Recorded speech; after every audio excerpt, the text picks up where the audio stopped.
निबंध लेखन। किसी भी दिए गए विषय पर 100 से 125 शब्दों में अपने विचार 2-3 अनुच्छेदों में प्रकट करना निबंध लेखन कहलाता है। इसमें छोटे छोटे वाक्य लिखने चाहिए जो आपस में संबद्ध हों। निबंध के कुछ नमूने प्रस्तुत हैं। 1. स्वतंत्रता दिवस। प्रतिवर्ष 15 अगस्त को स्वतंत्रता दिवस मनाया जाता है। हमारा देश 15 अगस्त 1947 को अंग्रेजों की दास्ता से मुक्त हुआ था। इस दिन को हम प्रतिवर्ष उत्साहपूर्वक मनाते हैं। इस दिन को मनाने की तैयारियां कई दिन पहले से ही शुरू हो जाती है। स्कूलों में विशेष कार्यक्रम तैयार किए जाते हैं। भारत सरकार की ओर से दिल्ली के लाल किले पर विशेष समारोह होता है। वहां प्रधानमंत्री राष्ट्र ध्वज फहराते हैं और राष्ट्र को संबोधित करते हैं। स्कूलों और सार्वजनिक स्थानों पर तिरंगा झंडा फहराया जाता है। देशभक्ति के गीत गाए जाते हैं। तरह तरह की प्रतियोगिताओं का आयोजन किया जाता है। विजेताओं को पुरस्कार दिए जाते हैं। 15 अगस्त एक राष्ट्रीय पर्व है। इसे हमें धूमधाम से मनाना चाहिए।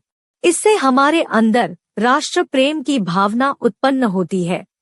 3. रक्षाबंधन का त्योहार।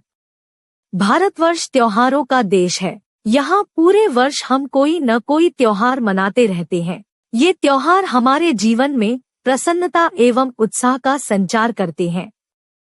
रक्षाबंधन सावन मास की पूर्णिमा को मनाया जाता है। यह भाई बहन के प्रेम का प्रतीक है। इस दिन बहन अपने भाई की कलाई पर राखी बांधकर उसकी लंबी आयु की दुआ की कामना करती है। भाई भी अपनी बहन की रक्षा करने का वचन देता है। उसे कुछ उपहार भी देता है। रक्षाबंधन आने के कई दिन पहले से ही बाजारों में चहल पहल शुरू हो जाती है। दुकानें रंग बिरंगी राखियों से सज जाती हैं। मिठाइयों की दुकानों पर भी भीड़ बढ़ जाती है। बहनें भाई की कलाई पर राखी बांधकर उसे मिठाई खिलाती है। इस त्योहार के साथ एक ऐतिहासिक घटना भी जुड़ी है। कहते हैं कि मेवाड़ की रानी करमवती ने मुगल बादशाह हुमायूं को राखी भिजवाकर सहायता मांगी थी। हुमायूं ने राखी का मान रखकर सहायता की थी। राखी भाई बहन के पवित्र प्रेम को मजबूत करती है। इसे हमें उत्साहपूर्वक मनाना चाहिए। 4. ईद। हमारे देश में अनेक धर्मों को मानने वाले लोग रहते हैं। इनमें हिंदू, मुसलमान, सिख, ईसाई सभी शामिल है। इन सभी के अपने अपने त्योहार हैं। इन्हें सभी लोग आपस में मिलजुल कर प्रेमपूर्वक मनाते हैं। ईद मुसलमान भाइयों का सबसे बड़ा त्योहार है। ईद से पहले रमजान का महीना होता है। इस महीने में मुसलमान भाई रोजे रखते हैं। उनके लिए दिन में खाना तो दूर, पानी पीना तक मना होता है। इसे वे बड़ी पवित्रता के साथ पूरा करते हैं। वैसे ईद 2 है। ईद उल फितर अर्थात मीठी ईद और बकरीद। ईद उल फितर को विशेष उत्साह के साथ मनाया जाता है। रमजान का महीना खत्म होने पर जब चांद दिखाई दे जाता है तब अगले दिन ईद मनाई जाती है। अब खाना पीना सामान्य हो जाता है। ईद के दिन घर में सभी लोगों को पहनने के लिए नए कपड़े मिलते हैं। सभी घरों में मीठी सेवइयां पकाई जाती हैं। लोग मस्जिद या ईदगाह में मिलकर नमाज पढ़ते हैं। इसके बाद वे एक दूसरे के गले मिलकर ईद की मुबारकबाद देते हैं। बच्चों को खर्च करने के लिए ईदी मिलती है।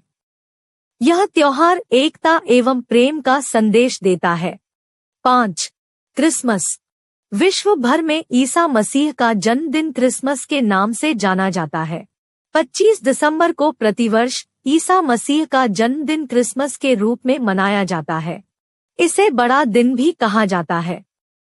कहा जाता है कि इसी दिन मरियम ने बेथलेहम की एक सराय में जिस अद्भुत बालक को जन्म दिया वही आगे चलकर ईसा मसीह के नाम से सारे संसार में प्रसिद्ध हुआ।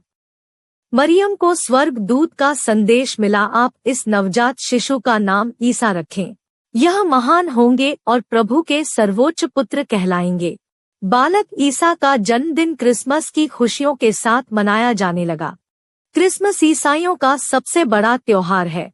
इस दिन लोग कैरोल, स्तुति गीत गाते हैं, चर्च में घंटियां बजाते हैं, और घर आंगन में क्रिसमस ट्री सजाते हैं। इस अवसर पर घरों में क्रिसमस केक भी बनाए जाते हैं। इस दिन गिरजाघरों की सजावट देखते ही बनती है। लोग एक दूसरे को क्रिसमस की बधाई के कार्ड भेजते हैं।